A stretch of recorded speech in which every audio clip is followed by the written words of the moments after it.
3 گھنٹے کی طویل لوڈ شیڈنگ کی وجہ سے میرا دل گھبرایا تو میں چھت پر چلی گئی۔ وہاں کچھ اور رشتہ دار بھی گرمی کی وجہ سے آئے ہوئے تھے۔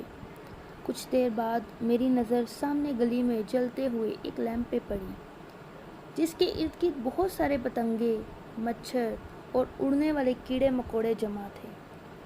انہوں نے اس لیمپ کو مکمل طور پہ ڈھانپ لیا تھا، لیکن اس کے باوجود اس لیمپ کی روشنی اندھیرے کو دور کرتی ہوئی نظر آ رہی تھی۔ اس روشنی میں کوئی بھی چیز رکاوٹ نہیں بن سکتی تھی۔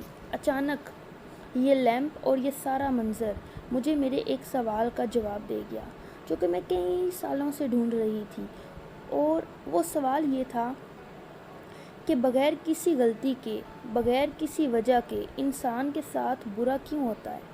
وہ اپنے خواب پورے کیوں نہیں کر پاتا؟ کیوں حالات انسان کو اتنا پریشان کر دیتے ہیں کہ وہ حالات سے تنگ آ کر زندگی کے اختتام کا سوچنے لگتا ہے؟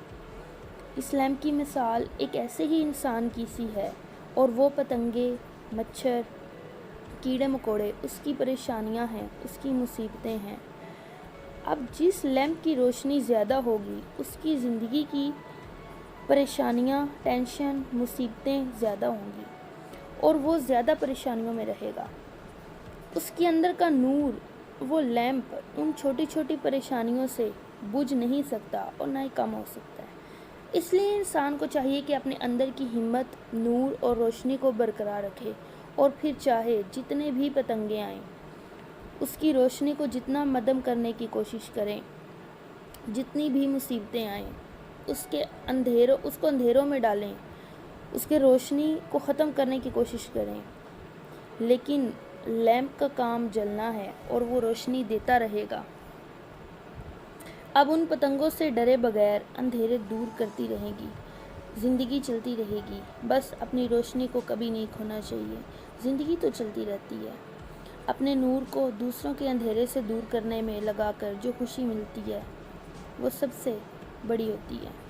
جیسے کہاوت ہے کہ پھلدار درخت پر ہی لوگ پتھر مارتے ہیں، بغیر پھل کے درختوں کی طرف کوئی بھی نہیں جاتا۔ یہ سٹوری اسٹریٹ لیمپ اور پتنگے میری کتاب سے لی گئی ہے، جو کہ 2016 میں میں نے پبلش کروائی تھی، دل کی آواز۔